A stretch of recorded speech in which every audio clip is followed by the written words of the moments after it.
بسم اللہ الرحمن الرحیم الحمد للہ رب العالمین والصلاة والسلام علی سید الانبیاء والمرسلین سیدنا و مولانا محمد وعلی آلہ واصحابہ اجمعین اما بعد فعن ابی سعید الخدری رضی اللہ تعالی عنہ عن رسول اللہ صلی اللہ علیہ وسلم قال من رأى منكم منكرا فليغيره بيده فإن لم يستطع فبلسانه فإن لم يستطع فبقلبه وذلك أضعف الإيمان رواه مسلم. وعن النعمان بن بشير رضي الله تعالى عنهما قال قال رسول الله صلى الله عليه وسلم مثل المدهن في عدود الله والواقع فيها مثل قوم استهموا سفينة فصار بعضهم في أسفلها وصار بعضهم في أعلاها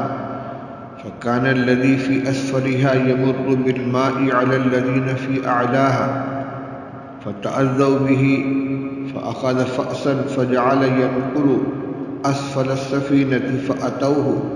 فقالوا ما لك قال تأذيتم بي ولا بد لي من الماء فإن أخذوا على يديه أنجوه ونجوا أنفسهم وإن تركوه أهلكوه وأهلكوا أنفسهم رواه البخاري أو كما قال رسول الله صلى الله عليه وسلم. بزرگان محترم عزیز اور بھائی، آج کی مجلس میں امر بالمعروف اور نہی عن المنکر سے متعلق روایات کا انتخاب اور اس میں سے چند حدیثوں کا ترجمہ آپ کے سامنے پیش کرنا چاہتا ہوں، اور خاص طور سے ایک طویل حدیث کا ترجمہ پیش نظر ہے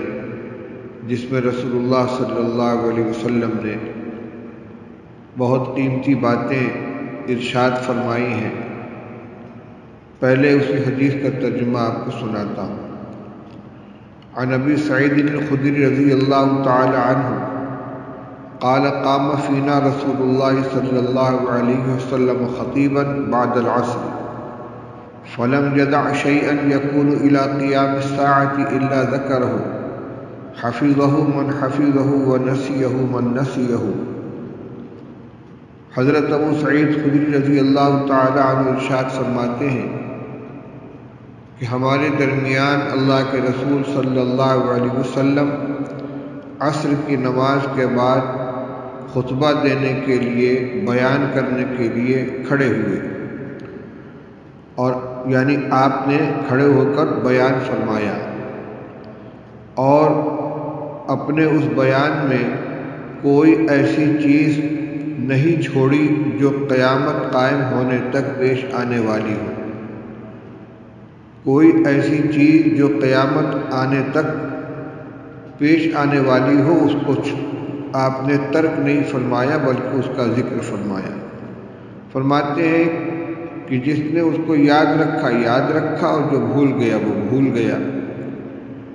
پھر آگے حضرت ابو سعید خدری رضی اللہ عنہ فرماتے ہیں فکان فیما قال ان الدنیا حلوة خضرة وإن اللہ مستخلفکم فیہا فناظر کیف تعملون. آپ نے ارشاد فرمایا کہ دنیا میٹھی اور ہری بھری ہے، یعنی استعمال کرنے میں بھی لذیذ ہے اور آنکھوں کو بھاتی ہے، دلوں کو متاثر کرتی ہے. حلاوت مٹھاس کو کہتے ہیں اور خضرت ہریالی کو کہتے ہیں. مٹھاس کا تعلق انسان کے احساس سے ہے، لذت سے ہے، اور ہریالی کا تعلق نگاہوں کے احساس سے ہے. تو دنیا یعنی دنیا کی چیزیں دیکھنے میں بھی بھلی لگتی ہیں اور ان کے استعمال سے بھی لذت محسوس ہوتی ہے. فرمایا کہ وَإِنَّ اللَّهَ مُسْتَخْلِفُكُمْ فِيهَا، اور اللہ تعالیٰ تم کو اس دنیا کے اندر ایک دوسرے کا قائم مقام بنانے والا ہے. یعنی دنیا اپنی جگہ پر ہے، ایک شخص آتا ہے، اس کو برتتا ہے، استعمال کرتا ہے، دنیا کی چیزوں کا مالک بنتا ہے، زمین کا، جائیداد کا، مکان کا، کاروبار کا، پھر آہستہ آہستہ وہ اپنی عمر پوری کر کے یا اچانک کسی حادثے کے نتیجے میں دنیا سے چلا جاتا ہے، اور پھر اس کا بیٹا، اس کا پوتا، اس کا قائم مقام اس دنیا کا مالک بن جاتا ہے۔ یہ سلسلہ مسلسل چل رہا ہے کہ ہر ایک دوسرے کا قائم مقام بنتا ہے، دنیا کے اوپر قابض ہوتا ہے، اس کو استعمال کرتا ہے۔ فَنَاظِرٌ كَيْفَ تَعْمَلُونَ، اور اللہ تعالیٰ یہ دیکھنے والے ہیں، یہ دیکھتے ہیں کہ تم کیسا عمل کرتے ہو، یعنی دنیا پر تمہیں قدرت دے کر، تمہیں قابو دے کر، تمہارے اختیار میں دنیا دے کر، تمہیں مالک بنا کر یہ دیکھنا چاہتے ہیں کہ اس کے بارے میں تمہارا کیا عمل ہوتا ہے، یعنی تم اس دنیا کو حاصل کرنے میں کیا طریقہ اختیار کرتے ہو، دنیا کو خرچ کرنے اور استعمال کرنے میں کیا طریقہ اختیار کرتے ہو، کیونکہ ایمان والے دونوں طرف سے مقید ہیں اور پابند ہیں کہ دنیا کی چیزوں کو حاصل کرنا حلال اور جائز طریقے پر ہو، اور اس کا خرچ کرنا یہ بھی جائز طریقے پر ہو۔ چنانچہ ایک مشہور روایت ہے کہ قیامت کے دن کسی انسان کا قدم میدان محشر سے اس وقت تک ٹلے گا نہیں جب تک کہ اس سے 5 سوالات نہ کر لیے جائیں۔ ان 5 سوالات میں ایک یہ بھی ہوگا عن مالہ من این اکتسبہ وفیما انفقہ، مال کے بارے میں پوچھا جائے گا کہ کہاں سے حاصل کیا، کہاں سے کمایا، کس راستے سے کمایا اور کہاں خرچ کیا۔ ذرائع آمدنی کو بھی دیکھا جائے گا، مدات صرف کو بھی دیکھا جائے گا۔ تو فرمایا کہ یہ دنیا ہری بھری ہے اور بڑی اچھی لگتی ہے، شیریں بھی ہے، ہری بھری بھی ہے، اللہ تعالیٰ تم کو اس کے اندر قائم مقام بناتا ہے تاکہ دیکھے کہ تم کیسا عمل کرتے ہو۔ پھر آپ نے ارشاد فرمایا الا فاتقوا الدنیا واتقوا النساء، جب یہ بات ہے تو تم دنیا سے بچو اور خاص طور سے عورتوں سے بچو۔ دنیا سے بچو یعنی محتاط رہو، ہوشیار رہو، خیال رکھو کہ یہ دنیا تم کو ہلاکت میں نہ ڈال دے، تم کو تباہ نہ کر دے، برباد نہ کر دے۔ اور خاص طور سے عورتوں سے بچو، یعنی ان کے مکر سے اور ان کے ساتھ ان کے برتاؤ سے، کہیں ایسا نہ ہو کہ عورتیں تمہارے لیے فتنہ بن جائیں، تم ان کی خاطرداری میں یا ان کی مرضیات کو پوری خواہشات پوری کرنے میں اللہ تعالیٰ کو ناراض کر بیٹھو۔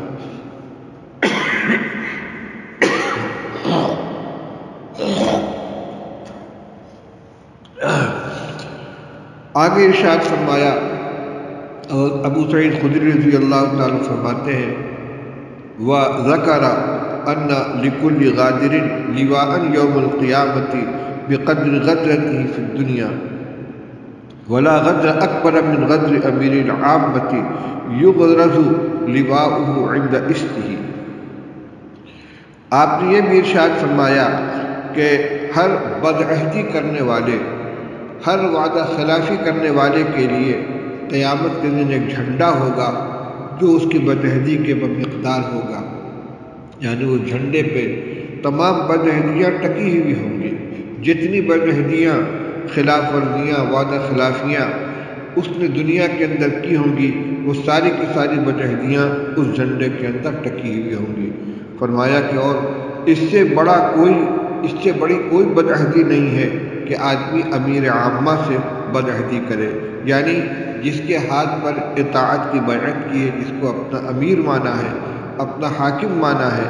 جس کو امیر المومنین تسلیم کیا ہے، اس کے خلاف بغاوت کرے، اس کی حکم عدولی کرے، یہ سب سے بڑی بدعہدی ہے۔ تو غدر کے اندر کسی انسان سے کیا ہوا وعدہ توڑ دینا، یا کسی جماعت کے ساتھ کیا ہوا معاہدہ توڑ دینا، یا جس سے اطاعت کا عہد کیا ہے اس اطاعت سے ہاتھ کھینچ دینا، یہ سب کے سب چیزیں شامل ہیں۔ فرمایا کہ یغرز لواؤہ عند استه، بدعہدی کرنے والے کا جھنڈا اس کے سریر کے پاس گاڑ دیا جائے گا، اور وہ اس کا تذکرہ دوسری روایات کے اندر صراحت کے ساتھ الگ سے بھی موجود ہے۔ یہ پورے محشر میں تمام لوگوں کے سامنے اس کی رسوائی ہوگی اور وہ اس سے اپنے آپ کو بچا نہیں پائے گا۔ پھر آپ نے ارشاد فرمایا وَلَا يَمْنَعَنَّ أَحَدًا مِّنْكُمْ هَيْبَةُ النَّاسِ أَنْ يَقُولَ بِحَقٍّ إِذَا عَلِمَهُ وَفِي رِوَایَةٍ إِنْ رَأَىٰ مُنْکَرًا أَنْ يُغَيِّرَهُ۔ آپ نے ارشاد فرمایا کہ تم میں سے کسی کو ہرگز لوگوں کی ہیبت اس بات سے نہ روک دے کہ وہ حق بات کہے جبکہ اس کو جانتا ہو، یعنی حق جاننے کے باوجود لوگوں کی ہیبت، لوگوں کے رعب اور لوگوں کے خوف کی وجہ سے حق بات کہنے سے ہرگز باز مت رہنا، اس سے نہ رکنا، جو حق ہو اس کو کہنا، حق جاننے کے باوجود حق چھپانے کی کوشش ہرگز مت کرنا۔ اور ایک روایت میں ہے کہ ان رأى منکرا ان یغیرہ، کہ لوگوں کی ہیبت ہرگز تم کو اس بات سے نہ روک دے کہ منکر کو دیکھنے کے باوجود اس کو مٹانے کی کوشش نہ کرو۔ یہ روایت صاحب مشکات نے باب الامر بالمعروف کے اندر ہی ذکر کی ہے، یعنی امر بالمعروف اور نہی عن المنکر کے بیان میں یہ روایت لے آئے ہیں۔ اس لحاظ سے حدیث کا یہ ٹکڑا،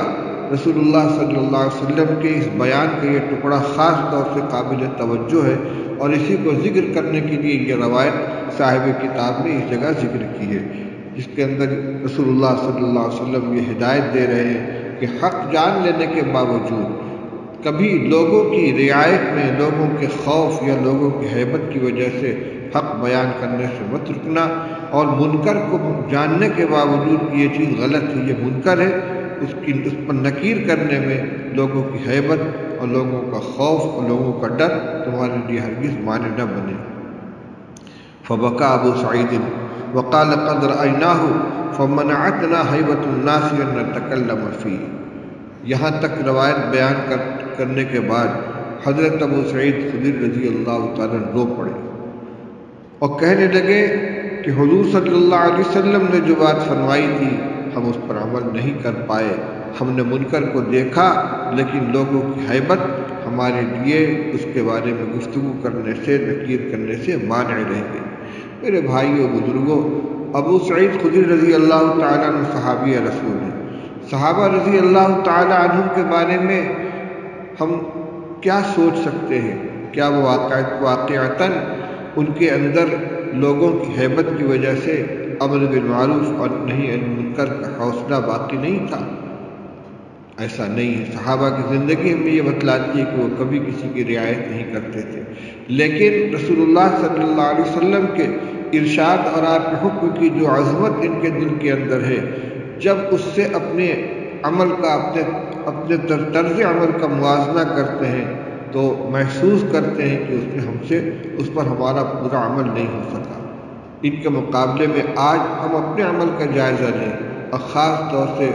ہماری علماء کی جو برادری ہے، جو قائدین کی برادری ہے، جو ذمہ دار لوگوں کی برادری کی جماعت ہے، وہ غور کرے کہ امر بالمعروف اور نہی عن المنکر کے سلسلے میں ہماری جو ذمہ داری بنتی ہے ہم اس پر کتنا قائم ہیں۔ کیا ہم جانتے نہیں کہ فلاں کام کرنے کا ہے، لوگ اس کو چھوڑ رہے ہیں، اس کو کرنے کے لیے ہم کتنی محنت کرتے ہیں، اس کو کتنا حکم دیتے ہیں۔ اسی طرح منکرات کو، منہیات کو دیکھ کر، غلط چیزوں کو دیکھ کر ہم کتنی شدت سے نکیر کرتے ہیں۔ اپنا جائزہ ہمیں خود لینا چاہیے۔ وقت رہا تو انشاءاللہ اس سلسلے کی ایک دو روایتوں کا ترجمہ اور پیش کروں گا۔ پہلے اس حدیث کو پوری آپ کے سامنے بیان کرتا ہوں۔ ثم قال الا ان بنی آدم خلقوا على طبقات شتى فمنهم من يولد مؤمنا ويحيى مؤمنا ويموت مؤمنا ومنهم من يولد كافرا ويحيى كافرا ويموت كافرا ومنهم من يولد مؤمنا ويحيى مؤمنا ويموت كافرا ومنهم من يولد كافرا ويحيى كافرا ويموت مؤمنا۔ پھر رسول اللہ صلی اللہ علیہ وسلم نے ارشاد فرمایا کہ سنو، انسان مختلف طبقوں کے اعتبار سے بنائے گئے ہیں۔ ان میں کچھ تو وہ ہوتے ہیں جو مومن پیدا ہوئے، مومن کی حیثیت سے زندگی گزاری اور ایمان ہی پر ان کو موت آئی۔ کچھ وہ ہوتے ہیں جو کافر پیدا ہوئے اور کافر کی طرح زندگی گزاری اور کفری کی حالت میں مر گئے، اور کچھ وہ ہوتے ہیں کہ جو مومن پیدا ہوئے،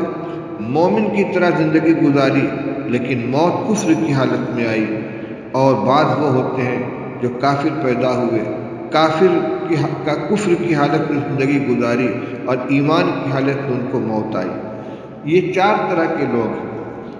مومن پیدا ہونے کا معنی یہ ہے کہ مومن مسلمانوں کے گھرانے میں پیدا ہوا، مسلمان ماں باپ کا بیٹا ہے، پیدائشی طور پر وہ مسلمان ہے، اس کو ماحول ملا اور تربیت ہوئی اور ایمان والی زندگی اس نے گزاری، اور پھر اللہ کی توفیق سے ایمان ہی کے اوپر اس کا خاتمہ ہو گیا۔ ظاہر بات ہے کہ یہ سب سے زیادہ سعادت مند اور نیک طبقہ ہے۔ دوسرا اس کے مقابلے میں جو سب سے بدترین ہے وہ جو کافر پیدا ہوا، یعنی کفر کے ماحول میں پیدا ہوا، کافر گھرانے میں پیدا ہوا، کفر ہی کے اوپر زندگی گزاری اور کفر ہی کے اوپر موت آ گئی۔ اس کے پیدائش سے لے کر موت تک کوئی تبدیلی ایمان اور کفر کے اعتبار سے نہیں ہوئی۔ تیسرے نمبر پر ان کو بیان فرمایا آپ نے کہ جو مومن پیدا ہوا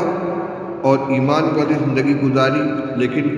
موت کفر کے اوپر آئی، یہ بڑی محرومی کی چیز ہے۔ خدا نخواستہ کوئی ایسا گناہ ہو گیا، کوئی ایسی غلطی ہو گئی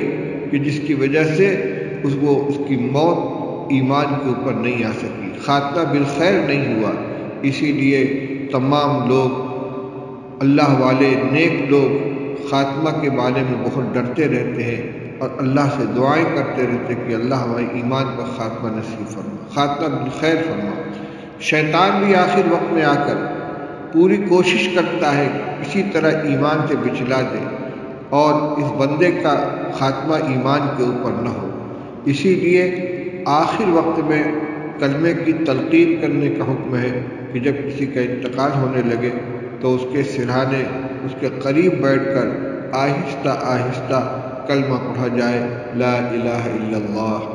لا الہ الا اللہ، جو آواز اس کے کان میں پہنچے، اور دیکھا جائے کہ اس کا ہونٹ حرکت کر رہا ہے یا نہیں۔ اگر ایک مرتبہ بھی اس کے ہونٹ حرکت کر گئے اور یہ محسوس ہوا کہ اس نے اپنی زبان سے اس کلمے کو دہرا دیا تو بس خاموش ہو جانا چاہیے، کیونکہ رسول اللہ صلی اللہ علیہ وسلم نے ارشاد فرمایا ہے، من کان آخر کلام ہی لا الہ الا اللہ دخل الجنہ، کہ جس شخص کا آخری کلام لا الہ الا اللہ ہو وہ جنت میں داخل ہو جائے گا۔ تو ہمارے بس میں جتنا ہے کہ ہم اس کے سرانے بیٹھ کر کلمہ پڑھتے رہے تاکہ اس کا خاتمہ بھی ایمان ہی کے اوپر ہو۔ تو فرمایا کہ تیسرا وہ شخص ہے کہ جو مومن پیدا ہوا، مومن کی طرح زندگی گزاری لیکن موت کفر کے اوپر آئی۔ اللہ تعالی ہم کو اپنی پناہ میں رکھیں اور برے خاتمے سے ہماری حفاظت فرمائیں۔ چوتھے نمبر پر وہ شخص ہے من یولد کافرا ویحیی کافرا ویموت مومنا، ایک وہ شخص کہ جو کفر کی حالت میں پیدا ہوا اور کافر کی طرح جیا اور ایمان کے اوپر اس کی موت آئی۔ یہ بڑا سعادت مند ہے کہ جس کا خاتمہ ایمان کے اوپر ہوا، کافر گھرانے میں پیدا ہوا، کافر کی طرح پوری زندگی گزاری، لیکن آخر میں اللہ تعالیٰ نے اس کو ایمان کی توفیق نصیب فرمائی۔ اس کی مثالیں خود رسول اللہ صلی اللہ علیہ وسلم کے زمانے میں ملتی ہیں۔ کوئی شخص ہے جو حضور صلی اللہ علیہ وسلم کی خدمت میں حاضر ہوا، جہاد کے موقع پر حاضر ہوا، اگر اس نے کلمہ پڑھا اور اس کے بعد فوراً رسول اللہ صلی اللہ علیہ وسلم کے ساتھ جہاد میں شرکت کی اور دشمنوں سے لڑتا ہوا جام شہادت نوش کر گیا، ایمان کے اوپر خاتمہ ہوا۔ ہو سکتا ہے کہ اس نے ایک وقت بھی نماز نہ پڑھی کیونکہ اس پر نماز ابھی فرض ہی نہیں بھی تھی، جس نماز کا وقت چل رہا تھا اسی میں اس کا انتقال ہو گیا، وقت ختم ہونے سے پہلے ہی وہ شہید ہو گیا۔ ایک واقعہ آتا ہے کہ رسول اللہ صلی اللہ علیہ وسلم کی خدمت میں ایک یہودی بچہ آیا کرتا تھا، مگر وہ مسلمان نہیں ہوا تھا۔ حضور صلی اللہ علیہ وسلم کو خبر لگی کہ وہ بیمار ہے، حضور صلی اللہ علیہ وسلم اس کی عیادت کے لیے تشریف لے گئے۔ لگتا تھا کہ بچہ آخری وقت میں ہے، آپ اس کے سرانے بیٹھ گئے اور آپ نے اس سے فرمایا کہ کلمہ پڑھ لو، کلمہ پڑھ لو، لا الہ الا اللہ محمد رسول اللہ کی تلقین فرمائی آپ نے۔ اس بچے نے اپنے والد کی طرف نگاہ اٹھا کر دیکھا، یہودی باپ کی طرف دیکھا، آپ کیا فرماتے ہیں؟ اس نے کہا اطع ابا القاسم، جو یہ کہتے وہ مان لو۔ اس نے کلمہ پڑھ لیا لا الہ الا اللہ اور اس کی روح پرواز کر گئی۔ کتنا خوش نصیب تھا۔ آخر وقت میں اللہ تعالیٰ نے اس کو ایمان کی توفیق عطا فرمائی۔ تو میرے بھائی یہاں دو چیزیں ہیں ہمارے لیے خیال رکھنے کی۔ ایک تو یہ کہ اللہ تعالیٰ سے ایمان کی حفاظت کی دعا مانگتے رہیں، خاتمہ بالخیر کی دعا مانگتے رہیں۔ دوسرے یہ کہ کوشش یہ کریں کہ ہماری زندگی میں کوئی ایسا عمل نہ آنے پائے کہ جس کی نحوست کی وجہ سے، جس کی بے برکتی کی وجہ سے خدا نخواستہ ہم ایمان سے محروم رہ جائیں۔ اس موقع پر ایک بات اور عرض کرنے کو جی چاہتا ہے۔ آج کا جو نظام تعلیم ہے، اس میں ایک جو دینیات کی تعلیم ہے،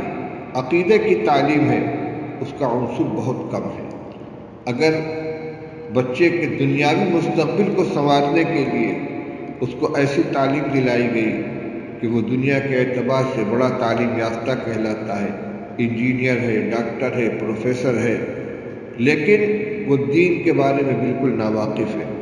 عقیدہ جانتا ہی نہیں کہ اللہ کے بارے میں کیا عقیدہ ہے، آخرت کے بارے میں کیا عقیدہ ہے، تقدیر کے بارے میں کیا عقیدہ ہے، اور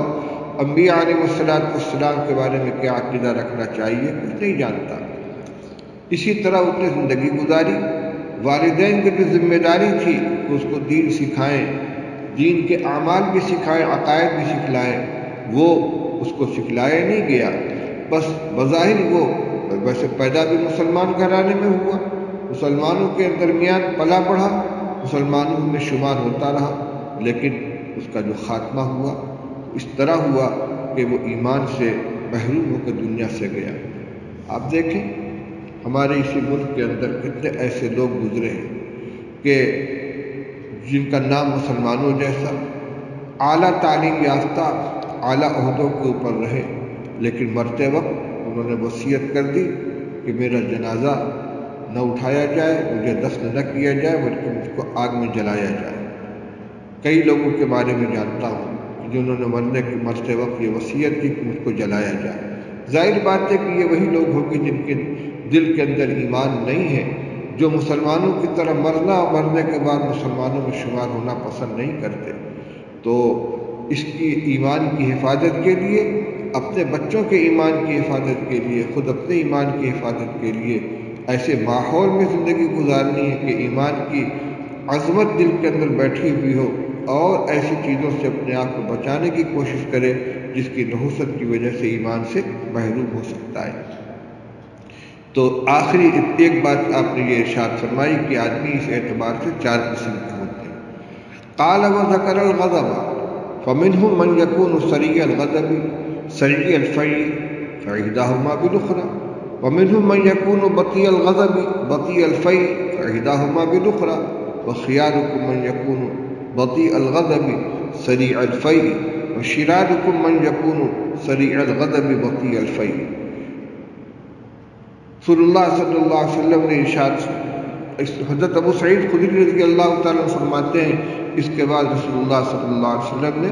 غصے کا تذکرہ فرمایا، غضب کا تذکرہ فرمایا، اور آپ نے فرمایا کہ بعض لوگ وہ ہوتے ہیں جن کو جلدی غصہ آ جاتا ہے لیکن جلدی ختم بھی ہو جاتا ہے۔ سریع الغضب سریع الفعل، بعض وہ لوگ ہوتے ہیں جن کو جلدی غصہ آتا ہے اور جلدی ختم ہو جاتا ہے۔ فإحداهما بالأخرى، ان کی ایک صفت دوسرے کے بدلے میں، یعنی ایک چیز تو اچھی نہیں ہے ان کے اندر جلدی غصہ آ جانا، لیکن دوسری صفت اچھی ہے کہ جلدی ختم بھی ہو جاتا ہے، تو یہ دونوں ایک دوسرے کے بالمقابل ہو کر برابر سرابر ہو گئے، ایک اچھی صفت ایک خراب صفت، اور وہ اس کو زائل کر دینے والے، یعنی اس کا شمار نہ بہت اچھے لوگوں میں ہوگا نہ بہت برے لوگوں میں ہوگا، کیونکہ ایک اچھائی ہے اس کے اندر، ایک برائی ہے۔ وَمِنْهُمْ مَنْ يَكُونُ بَطِيءَ الْغَضَبِ بَطِيءَ الْفَعْلِ فَإِحْدَاهُمَا بِالْأُخْرَى، بعض وہ لوگ ہوتے ہیں جن کو دیر میں غصہ آتا ہے، اور دیر میں ختم ہوتا ہے، ان کا بھی یہی حال ہے۔ ان میں سے ایک، ان کی دو صفتوں میں سے ایک دوسرے کے بالمقابل ہے،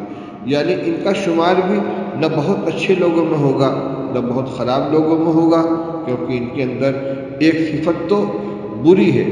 کہ غصہ آتا ہے تو پھر ختم نہیں ہوتا، دیر تک غصہ ان کو سوار رہتا ہے، لیکن ایک صفت اچھی ہے کہ جلدی ان کو غصہ نہیں آتا۔ دیر میں غصہ آتا ہے یہ اچھی صفت ہے، اور دیر میں جاتا ہے یہ بری صفت ہے۔ اس کے اندر بھی ایک اچھی اور ایک بری صفت ہے۔ اس کے بعد فرمایا وَخِيَارُكُمْ مَنْ يَكُونُ بَطِيءَ الْغَضَبِ سَرِيعَ الْفَيْءِ،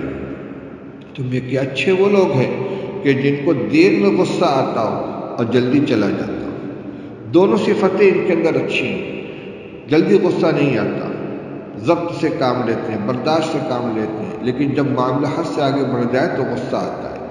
یہ اچھی صفت ہے۔ اور غصہ آنے کے بعد مستقل باقی نہیں رہتا بلکہ جلدی ختم ہو جاتا ہے، یہ بھی اچھی صفت ہے۔ تو دونوں خوبیاں اس کے اندر اکٹھا ہو گئیں۔ فرمایا کہ تم میں کہ یہ لوگ اچھے لوگ ہیں، اور فرمایا وَشِرَارُكُمْ مَنْ يَكُونُ سَرِيعَ الْغَضَبِ بَطِيءَ الْفَيْءِ، تم میں کہ برے وہ لوگ ہیں کہ جن کو جلدی غصہ آتا ہو اور دیر میں جاتا ہو۔ یہاں دونوں صفتیں ناپسندیدہ ہیں، غصہ جلدی آ جاتا ہے اور جب آ گیا تو پھر جاتا نہیں ہے، تو دونوں اچھائیوں سے یہ محروم ہے، جلدی غصہ بھی آتا ہے اور دیر میں جاتا ہے۔ فرمایا کہ یہ لوگ ان چاروں میں سب سے خراب قسم کے لوگ ہیں۔ پھر فرمایا قال اتقوا الغضب فإنه جبرة على قلب ابن آدم ألا ترون إلى انتفاخ أوداجه وحمرة عينيه فمن أحس بشيء من ذلك فليستدع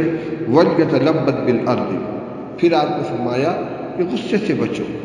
کوشش کرو کہ غصہ نہ آئے تو تمہارے اوپر غالب نہ آ جائے، دیر تک باقی نہ رہے، غصے سے بچو، کیونکہ یہ اس انسان کے دل کے اوپر جلنے والی ایک چنگاری ہے۔ فرمایا کہ جو غصہ آتا ہے آدمی کے دل کے اوپر جلنے والی ایک چنگاری ہے، گویا یہ آگ کا انگارہ دل کے اوپر رکھا گیا۔ آپ فرماتے دیکھتے نہیں کہ آدمی کی رگیں پھول جاتی ہیں، آنکھیں سرخ ہو جاتی ہیں، جب تیز غصہ ہوتا ہے تو گلے کی رگیں پھول جاتی ہیں، آنکھیں سرخ ہو جاتی ہیں، یہ اسی گرمی کا نتیجہ ہے جو غصے کے وقت دل کے اندر پیدا ہوئی ہے۔ فرما فمن احس بشیء من ذلک، جو شخص اس میں سے کچھ محسوس کرے، یعنی اس کو لگے کہ میں غصے سے مغلوب ہو رہا ہوں، غصہ میرے اوپر غالب آ رہا ہے، میں قابو نہیں پا رہا ہوں، تو اس کو چاہیے کہ وہ لیٹ جائے اور اپنے آپ کو زمین سے چپکا لے۔ یہ بیان آ چکا ہے آپ کے سامنے اسی عشرے کے اندر غصے کو ختم کرنے کے علاج کے سلسلے میں، کہ غصے میں آدمی کے اندر ہیجان پیدا ہوتا ہے، وہ بھاگنے کی کوشش کرتا ہے، آگے بڑھنے کی کوشش کرتا ہے، تو اس کا علاج بضد یہ ہے کہ پستی اختیار کرے، زمین سے چپک جائے، کھڑا ہے تو بیٹھ جائے، بیٹھا ہے تو لیٹ جائے۔ قال وذکر الدین، ابو سعید خدری رضی اللہ تعالیٰ فرماتے ہیں کہ اپنے اس خطبے میں رسول اللہ صلی اللہ علیہ وسلم نے قرض کا بھی ذکر فرمایا۔ فقال منکم من یکون حسن القضاء فاذا كان له افحش في الطلب فاحداهما بالاخرى ومنهم من يكون سيء القضاء وان كان له اجمل في الطلب فاحداهما بالاخرى وخياركم من اذا كان عليه الدين احسن القضاء وان كان له اجمل في الطلب وشراركم من اذا كان عليه الدين اساء القضاء وان كان له افحش في الطلب۔ اسی طرح رسول اللہ صلی اللہ علیہ وسلم نے قرض کی وصولی اور ادائیگی کے سلسلے میں 4 قسم کے لوگوں کا تذکرہ فرمایا۔ کہتے ہیں پھر آپ نے دین یعنی قرض کا تذکرہ کیا، پھر پس فرمایا کہ تم میں سے بعض لوگ وہ ہوتے ہیں کہ جو ادائیگی کے اعتبار سے اچھے ہوتے ہیں، اور اگر ان کے اوپر قرضہ ہو، ان کا قرضہ کسی دوسرے کے ذمے ہو تو وصولیابی کے اندر سختی کرتے ہیں، یعنی خود مقروض ہو، کسی کا بقایا ہو، کسی کی دینداری ہو تو اس میں ٹال مٹول نہیں کرتے، جلد سے جلد خوش اسلوبی کے ساتھ ادا کر دیتے ہیں، یہ اچھی صفت ہے۔ حسن القضاء، اچھی طرح ادائیگی کر دینا، پورا قرضہ ادا کرتے، ٹال مٹول نہیں کرتے، لیکن دوسری طرف خود ان کا کوئی حق کسی کے ذمہ باقی ہو تو اس کو وصول کرنے میں سختی سے کام لیتے، کوئی نرمی اور سہولت نہیں دیتے۔ فرمایا فإحداہما بالأخرى، ان کا یہ حال ہے کہ ان کی ایک صفت دوسری صفت کے مقابلے میں، یعنی حسن قضا، اچھی طرح ادا کر دینا، یہ اچھی صفت ہے، پسندیدہ ہے، لیکن جو حکم ہے کہ مقروض کے ساتھ نرمی کا معاملہ کرو، مہلت مانگے تو مہلت دے دو، اگر اس کے اندر طاقت نہیں ہے تو کچھ یا سب معاف کر دو، اس صفت سے محروم ہے۔ فرمایا کہ اس کی ایک اچھی صفت دوسری صفت کے مقابلے میں، جو دوسری خراب صفت کے مقابلے میں دونوں برابر سرابر ہو گئے۔ اسی طرح دوسری قسم ان لوگوں کی ہے، فرمایا کہ لوگوں میں کچھ وہ ہوتے ہیں کہ جو بری طرح ادا کرنے والے ہوتے ہیں، اور اگر ان کا قرضہ ہو تو اپنا قرض کا مطالبہ کرنے میں نرمی کا معاملہ کرتے ہیں۔ یہاں اس کے برعکس ہے، یعنی فرمایا کہ دوسرے کا قرض ہو تو اس کی فکر نہیں رہتی، دے دیں گے نا، ٹال مٹول کرتے رہتے ہیں، یعنی ادائیگی کے اندر ان کا معاملہ صحیح نہیں ہے، یہ صفت اچھی نہیں ہے۔ لیکن دوسری طرف یہ بھی ہے کہ اگر ان کا کسی کے ذمہ بقایا ہو تو وصول یابی میں، تقاضا کرنے میں، طلب کرنے میں نرمی کا معاملہ کرتے ہیں، ڈھیل دیتے ہیں،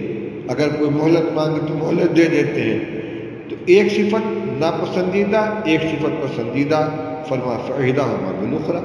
ان کی بھی ایک صفت دوسری صفت کے مقابلے میں ایک اچھی اور ایک خراب۔ وَخِيَارُكُمْ مَنْ إِذَا كَانَ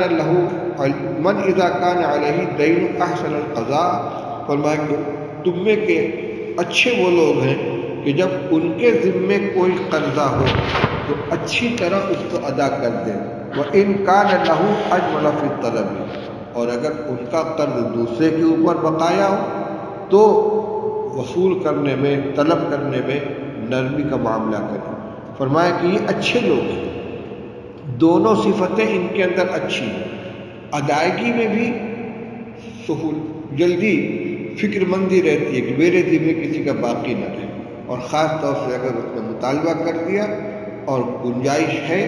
مجبوری نہیں ہے، تو نہ مہلت لیتے ہیں نہ ٹال مٹول کرتے ہیں، بلکہ جلد سے جلد ادا کر دیتے ہیں، خود فکر کر کے ادا کر دیتے ہیں۔ اور جب یہ دوسرے کا قرض بر وقت ادا کر دیتے ہیں تو ان کو حق ہے کہ اپنا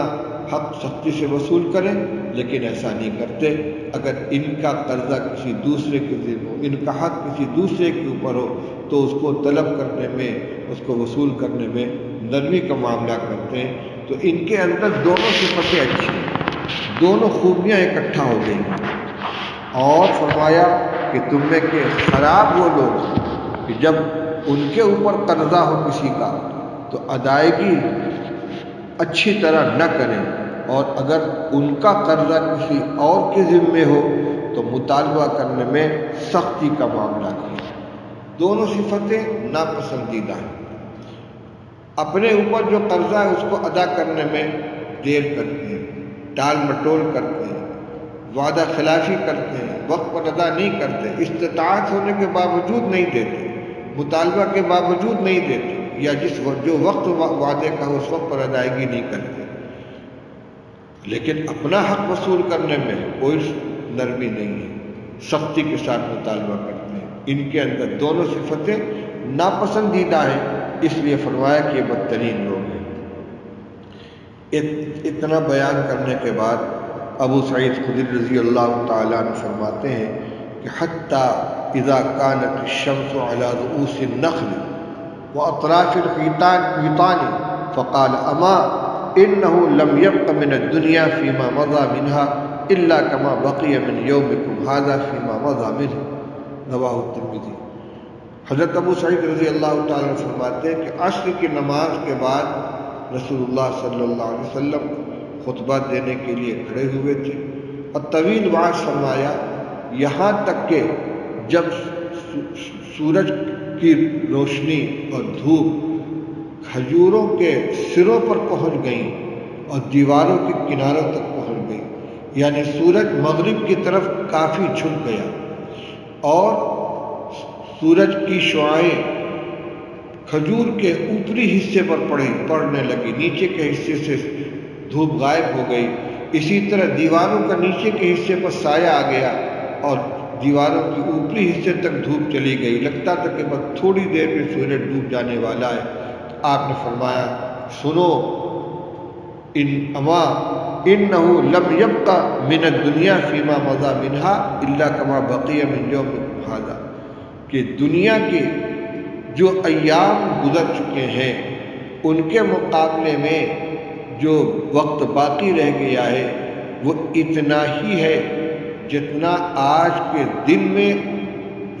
وقت کے ختم ہونے میں جتنا وقت باقی ہے۔ صبح صادق ہوئی، شرعی طور پر دن شروع ہو گیا، سورج طلوع ہوا، محسوس طریقے پر دن کا وجود ہو گیا، دنیا روشن ہو گئی۔ سورج چڑھتے چڑھتے بیچ آسمان پر پہنچا، پھر دھیرے دھیرے مغرب کی طرف بڑھتا گیا، ڈھلتا گیا، روشنی ہلکی ہوتی گئی، تمازت میں کمی آتی گئی، یہاں تک کہ بالکل ڈوبنے کے قریب آ گیا۔ تو فرمایا کہ سورج نکلنے کے وقت سے سورج کے ڈوبنے تک کے وقت کو اگر پورے کو ناپا جائے، اس کی پیمائش کی جائے، تو جتنا وقت دنیا کا گزر چکا ہے وہ اتنا زیادہ ہے جتنا سورج کے نکلنے سے لے کر اس وقت تک کا، اور جو تھوڑا سا وقت باقی رہ گیا سورج ڈوبنے میں، ابھی یہ سایہ جو کھجوروں کے سروں پر ہے، ان کے اوپری حصے پر ہے، دیواروں کے اوپری حصے پر ہے، چند منٹ کا مہمان ہے، ابھی یہ غائب ہو جائے گا، تو اب دنیا کی بھی تھوڑی سی عمر باقی رہ گئی۔ اس کا مطلب یہ ہوا کہ قیامت اب قریب ہے، دنیا ختم ہونے والی ہے، اور قیامت کے قریب ہونے کا تذکرہ قرآن پاک کی متعدد آیتوں کے اندر بھی فرمایا گیا ہے۔ ان الساعۃ آتیۃ، قیامت آنے ہی والی ہے، قیامت قریب ہے۔ خود رسول اللہ صلی اللہ علیہ وسلم نے ارشاد فرمایا انا والساعۃ کہاتین، آپ نے اپنی دو انگلیوں کو، بیچ کی انگلی اور کلمہ شہادت کی انگلی کو اٹھایا اور فرمایا میں اور قیامت اس طرح ہے۔ اس کی شرح میں علماء نے دو باتیں ارشاد فرمائی ہیں کہ جس طرح یہ دو انگلیاں آپس میں ملی ہوئی ہیں، ان کے درمیان کوئی فاصل اور کوئی حائل نہیں ہے، اسی طرح میرے آنے کے بعد اب قیامت آئے گی۔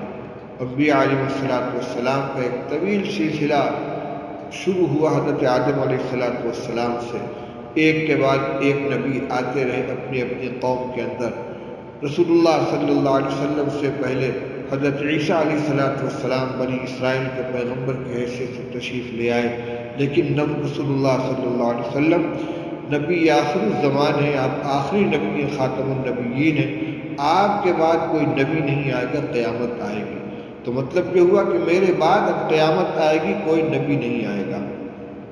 بعض علماء نے فرمایا کہ آپ نے جو دو انگلیوں کا اس سے اشارہ فرمایا تو دونوں انگلیوں کے درمیان ذرا سا خلا تھا، تھوڑا سا فاصلہ تھا، جیسے انگلی سے اشارہ کرنے میں عموماً ہوتا ہے۔ فرمایا جس طرح میرے اور جس طرح ان دو انگلیوں کے درمیان معمولی سا فاصلہ ہے، اسی طرح میرے آنے کے بعد اب دنیا کی قیامت قریب ہے، اس میں قیامت کے آنے کی پیشین گوئی کی جا رہی ہے، اس سے لوگوں کو آگاہ کیا جا رہا ہے۔ میرے بھائیو بزرگوں، اس حدیث پاک کے اندر جو وہ سب اس کے ہر ہونا چاہیے کہ فرمایا کہ اور کرنے والی اور کو